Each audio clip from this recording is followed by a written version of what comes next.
Ibu dan teman-teman, perkenalkan nama saya Fiska Debi. Saya dari Prodi Manajemen 2019 Institut Santi Buana. Kali ini saya akan menjelaskan rangkuman penjelasan saya mengenai materi penilaian kinerja.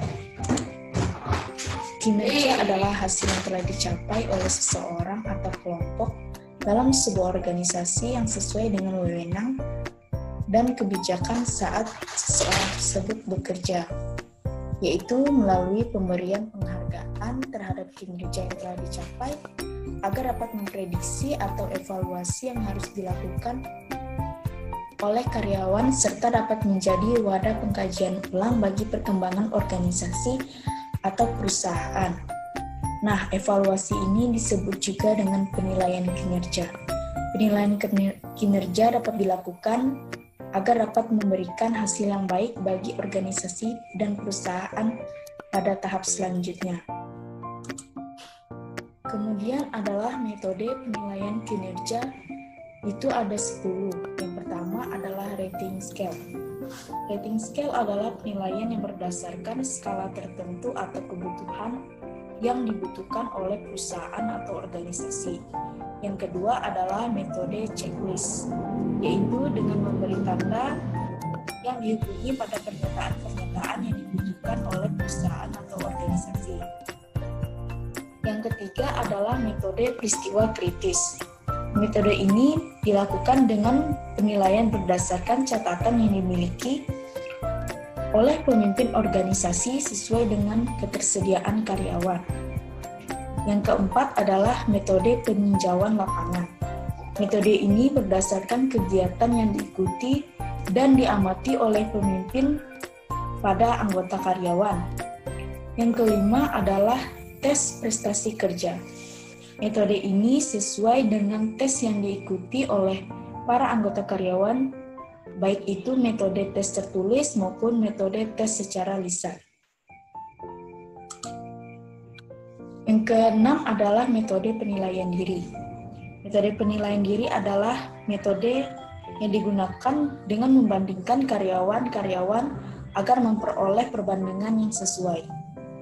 Yang ketujuh adalah metode penilaian psikologis.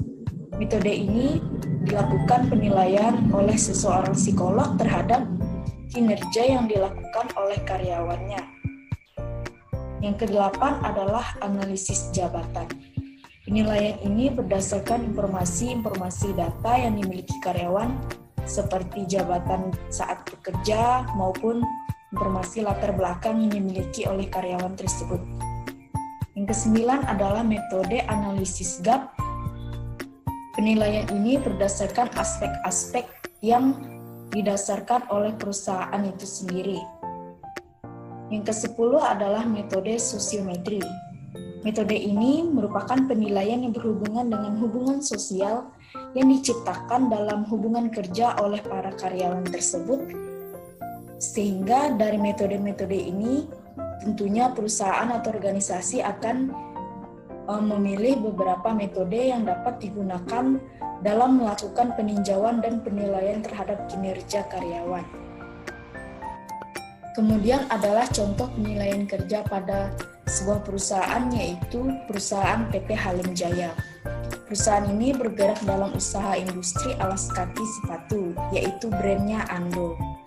Nah, dapat dilihat bahwa lembar penilaian karyawannya, yang pertama itu adalah mengisi nama, kemudian NPK-nya, setelah itu mengisi jabatan dan departemen atau divisi karyawan. Setelah itu tanggal masuk karyawan dan golongannya. Pada aspek penilaian ada 10 aspek yang harus diisi. Yang pertama itu adalah kualitas pekerjaan, kedua kuantitas pekerjaan, yang ketiga adalah pengetahuan akan tugas atau pekerjaan yang dijalani, yang keempat adalah inisiatif kerja, yang kelima adalah kerjasama, yang keenam adalah tanggung jawab, yang ketujuh adalah disiplin, yang kedelapan kepemimpinan, yang kesembilan kemampuan analisa masalah, dan yang kesepuluh komunikasi. Masing-masing bobot dari aspek ini sudah tertera dan dicantumkan oleh perusahaan. Kemudian metode penilaiannya sendiri ada baik sekali, kemudian baik, cukup, agak kurang, dan kurang. Dan setelah diberikan penilaian, maka totalnya akan diketahui. Setelah itu, keterangan juga dapat diberikan dalam melakukan penilaian. Nah, untuk karyawan yang bersangkutan dapat dilakukan ringkasan, yaitu ringkasan kekuatan dan ringkasan kelemahan. Kemudian dapat diberikan komentar yang diharapkan dapat menjadi wadah evaluasi. Nah, pada lembar penilaian ini akan ditandatangankan oleh atasan langsung sebagai penilai 1 dan atasan tingkat kedua, yaitu atasan dari divisi karyawan tersebut sebagai penilai kedua. Nah, kemudian untuk tahunnya sendiri, rekap penilaian karyawan tahunan dapat dilihat bahwa yang pertama itu diisi nomor, yang kedua NPK, yang ketiga nama, yang keempat jabatan, kemudian golongan, tanggal masuk, STT, divisi, nilai yang diberikan, kemudian peringkat atau tingkatan, selanjutnya adalah kekuatan, dan setelah itu kelemahan. Ini masing-masing diisi oleh setiap penilai terhadap karyawan. Nah, pada PT Halim Jaya ini metode penilaian yang digunakan yaitu metode sosiometris, yang dimana akan melihat hubungan sosial yang diciptakan oleh karyawan saat melakukan pekerjaan di lingkungan kerja. Yang kedua adalah metode peristiwa kritis, yaitu berdasarkan catatan-catatan yang dimiliki oleh para pemimpin, manajer, dan karyawan tersebut. Dan yang ketiga yaitu menggunakan metode rating scale, yang dimana penilaian ini berdasarkan skala tertentu seperti waktu dan sesuai dengan kebutuhan yang dibutuhkan agar dapat meningkatkan motivasi karyawan. Sekian presentasi yang dapat saya sampaikan. Maaf jika ada kesalahan kata dan terima kasih.